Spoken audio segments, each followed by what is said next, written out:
Hello children's, आज की इस वीडियो में हम करेंगे दादी माँ का चैप्टर कंप्लीट। तो हम यहाँ पे थे।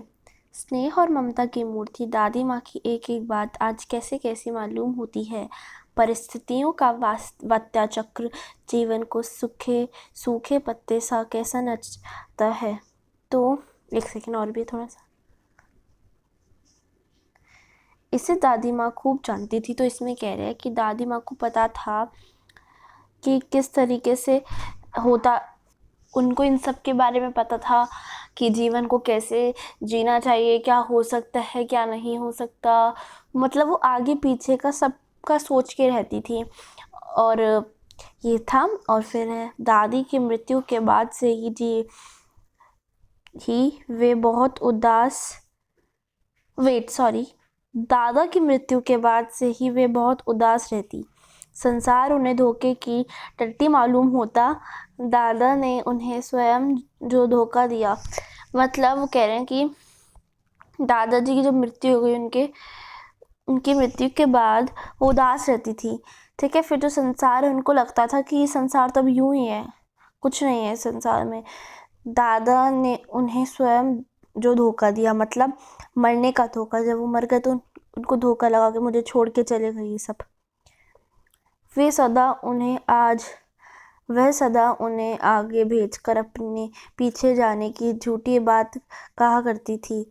उनको वो हमेशा आगे भेजती थी और अपने खुद के पीछे जाने की बात कहती थी दादाजी को।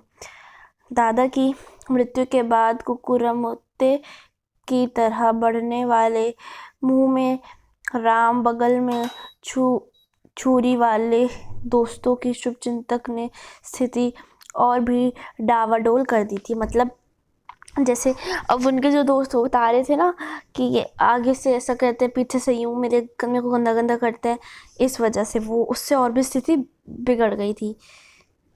दादा के श्राद्ध में दादी माँ के मना करने पर भी पिताजी ने जो अतुल संपत्ति व्यय की, वह घर की तो नहीं थी। मतलब जैसे उन्होंने लोन वगैरह ले रखा था दादा की, जब उनकी मृत्यु हो गई थी ना, उन्होंने लोन वगैरह ले रखा था पहले ही, तो अब उनके पास पैसों की कमी आने लग गई।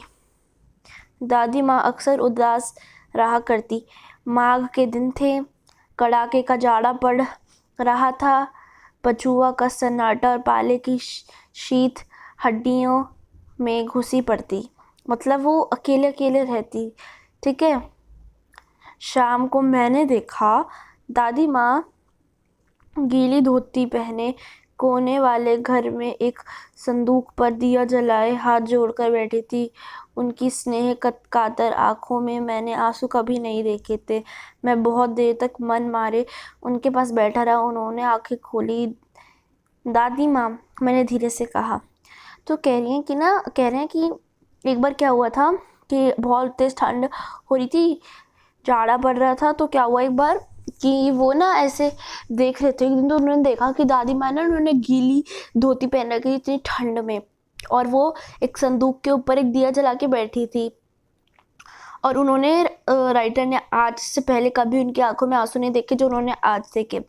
जब दादी माँ ने आंख बंद कर रखी थी तब वो देख ही रहे थे राइटर उनको। फिर उन्होंने एकदम से आंख खोली तो राइटर ने बोला धीरे से, दादी माँ, ऐसे।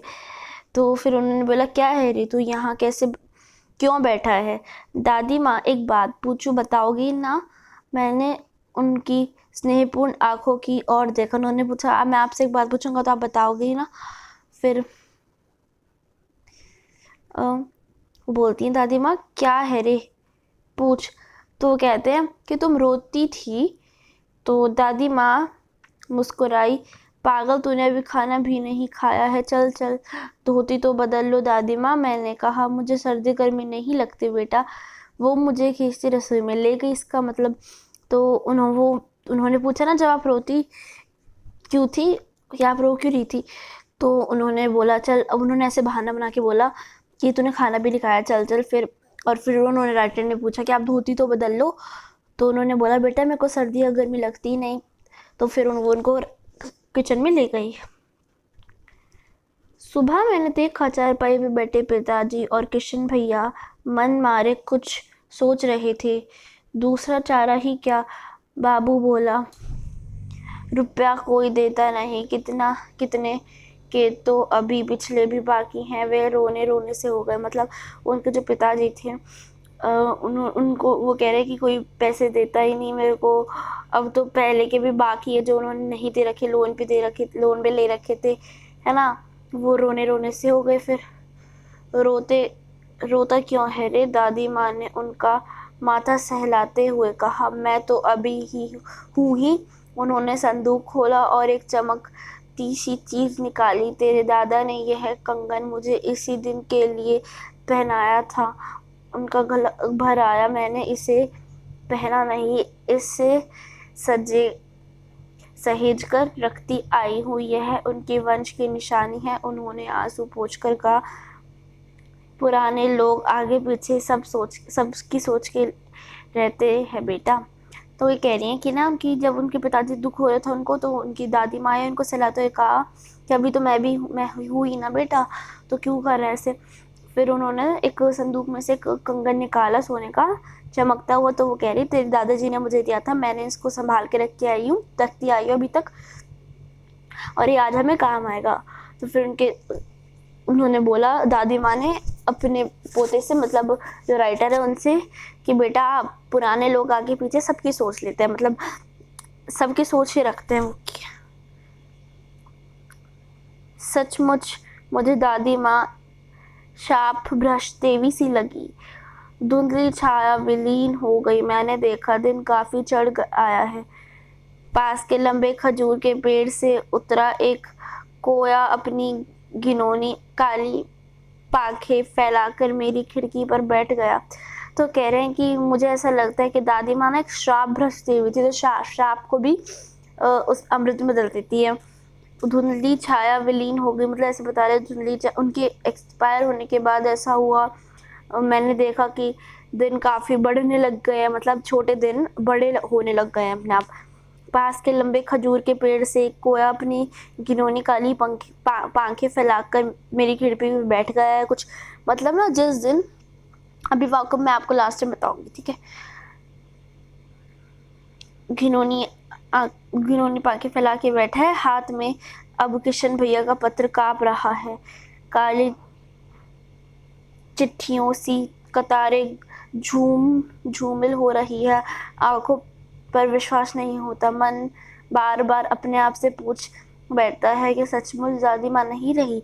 मतलब जब ना उनके किशन भैया उनके सगे बड़े भाई थे, ठीक है, तो उनका लेटर आया तो उन्होंने बताया कि दिन बहुत बढ़ गया उस दिन, ठीक है, बढ़ने लग गया उनकी दादी माँ के एक्सपायर होने के बाद। और जो काले कौवे होते हैं ना, वो उनके आगे खिड़की के पास बैठ के ऐसे, और यह शुभ होता है ऐसा, ठीक है। और फिर उनका लेटर आया तो वो खुद कह रहे कि अभी भी मैं ये सोचता हूँ कि दादी माँ क्या सचमुच नहीं रही। तो जो इस चैप्टर के जो कवि हैं उनका नेम है शिव प्रसाद सिंह। तो आप ये लर्न कर लेना। और अगर आपको ये चैप्टर समझ आ गया तो मुझे कमेंट करके बताना, और आपको मेरी वीडियोस कैसी लगती हैं वो भी बताना। And thank you.